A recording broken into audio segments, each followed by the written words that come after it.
Elias was once a prodigy of the Arcane Academy, a sprawling fortress of knowledge where Ironspire's brightest minds honed their craft. At 17, he could weave spells that rivaled the masters, his hands coaxing threads of light from the air with a precision that left his professors in awe. His closest companion was Lyra Solon, a girl whose laughter was as bright as her fire magic.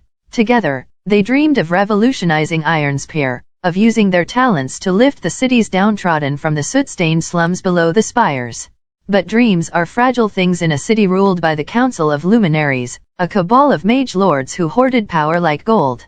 Elias and Lyra presented their grand plan, a network of arcane conduits to bring clean energy to the slums, but the council scoffed. "The poor are fuel for the city's engine," High Luminary Varak declared. "Your idealism is a luxury we cannot afford." Elias's anger simmered, but Lyra urged patience. "We'll change their minds," she said, her eyes alight with hope. So they worked in secret, refining their conduit design in a hidden workshop beneath the city. For 2 years, they toiled, their bond growing into something deeper, though neither spoke of it. Elias would catch Lyra's gaze lingering on him, and his heart would stutter, but the work always came first. Then came the betrayal. Lyra, desperate for funding, shared their plans with a council aide she trusted.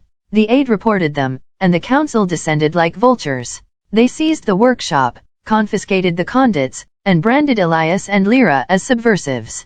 In the chaos, Lyra was caught casting a defensive spell, a burst of flame that accidentally killed a guard. The council sentenced her to the void, a magical prison where light and hope were devoured. Elias escaped, but the cost was his soul. He fled into the slums, hiding among the very people he'd sworn to help.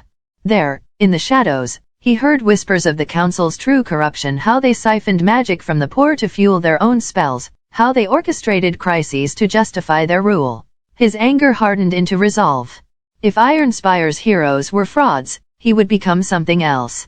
Something feared. 10 years later, Elias Varn was a ghost in Ironspire's underbelly. He wore a tattered cloak over his once pristine academy robes, his face obscured by a mask of blackened steel etched with runes. The people called him the architect, for he built not structures but schemes. Again, tell what happened next in short video. The full story on channel link below. Please like and subscribe Hanni'Tales and hit the bell icon for new videos.